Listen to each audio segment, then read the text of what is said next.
All right, everybody, if you're just joining us, I am Rebecca. We're doing the revenue rundown. We are talking to the executive team about all of the burning questions that we get, both in person and online, and we just want to make sure that, like, we're answering what folks want to know. And so if you're watching, give us a like, give us a thumbs up, let us know that you're there. If you have questions, put them in the comments. We'll make sure that we can try and get those answered for you. So joining me is Marco Muniz. Hi, hello. How are you? Good, I'm fine. So, you've got your I've got mine, but I'm not wearing it. Just for the spelling. Just get the spelling right. So Marco is the Deputy Commissioner for Collections, so he's responsible for stuff when it becomes delinquent. When it's delinquent, when it's past due.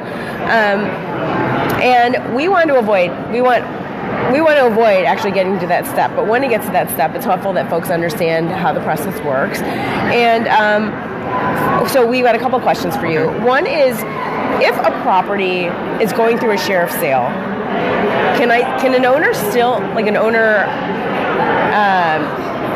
can a homeowner still get an owner-occupied payment agreement? Absolutely, you can. And for these, I'm going to make you're going to be the homeowner. Okay, I'm the homeowner. For me, yeah. if I can say you.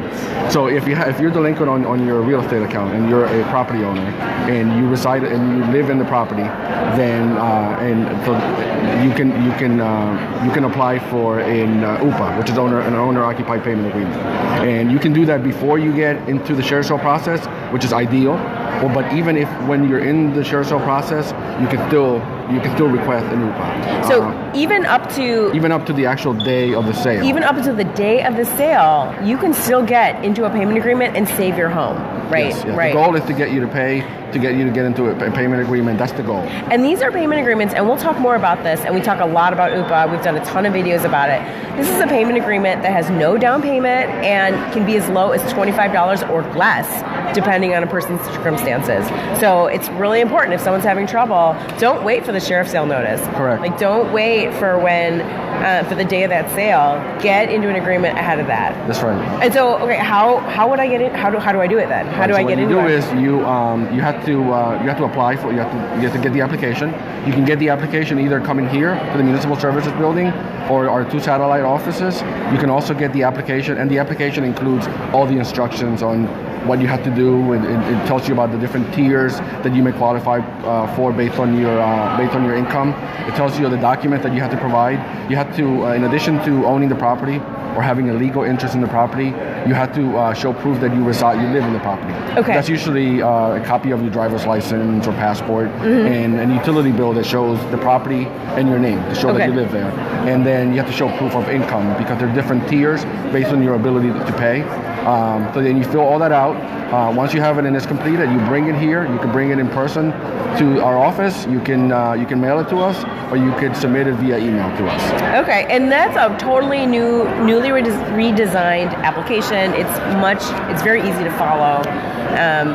So you can find that online, and as we said before, our staff, revenue staff, will be at this utility fair on March 6th and March 9th, enrolling people into an OOPA on the spot. So if you are having trouble paying those real estate taxes, let us know as soon as possible.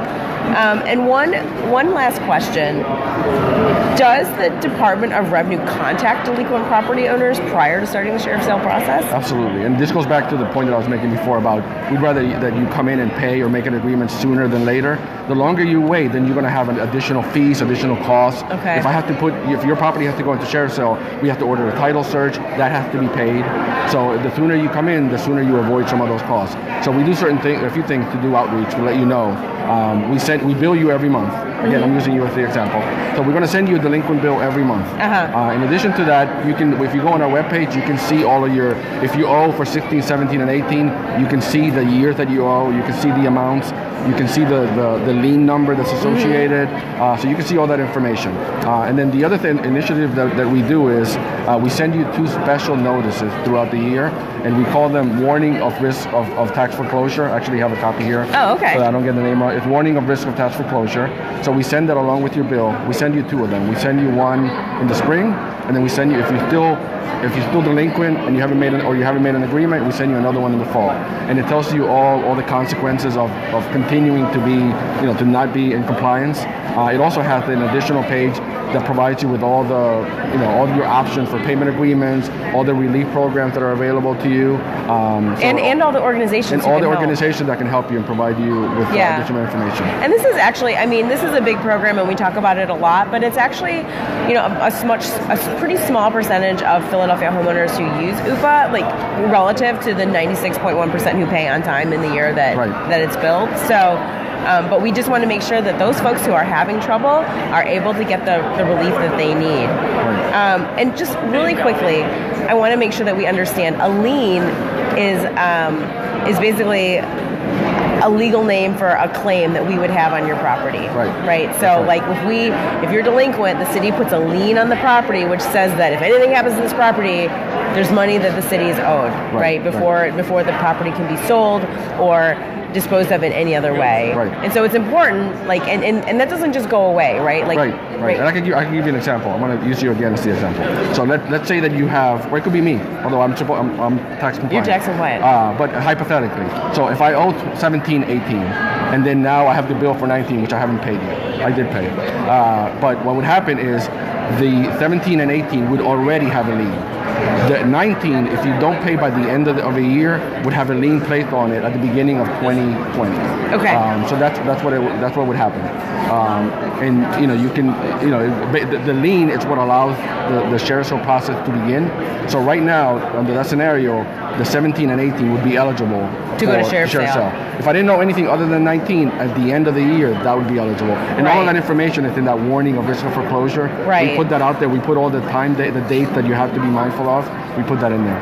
So, a lien is just a legal claim that the city would have on your property. And so, I know it sounds like a crazy legal word, but it's an important one to be aware of, and it's an important one to read in the letters. And once you get into an OOPA, does the lien go away? It doesn't go away until the way that we file the lien, each year has a lien number attached to it. So the 17 has a specific number, and you can go on the court docket and you can actually look up your lien. Okay. So that lien does not get satisfied until the balance for that year, that line item, is zero. So as you're paying, and then you pay off 17, that lien is satisfied. You pay off 18, that's satisfied. 19 is satisfied, and at that point you owe nothing, and you have no outstanding liens against your property. It's gone off the account. That's right. All right. Well, that's really, really good information to know. Thank you so much. Super helpful. My pleasure. Thanks for coming down. We know we're totally going to ask you to do this again sometime. We'll get into the nitty gritty of how. Not every week, but some other time. Right. Thanks so much. Next Taxpayer Appreciation. Thanks so much. I'll let you pop off. Thank you very much.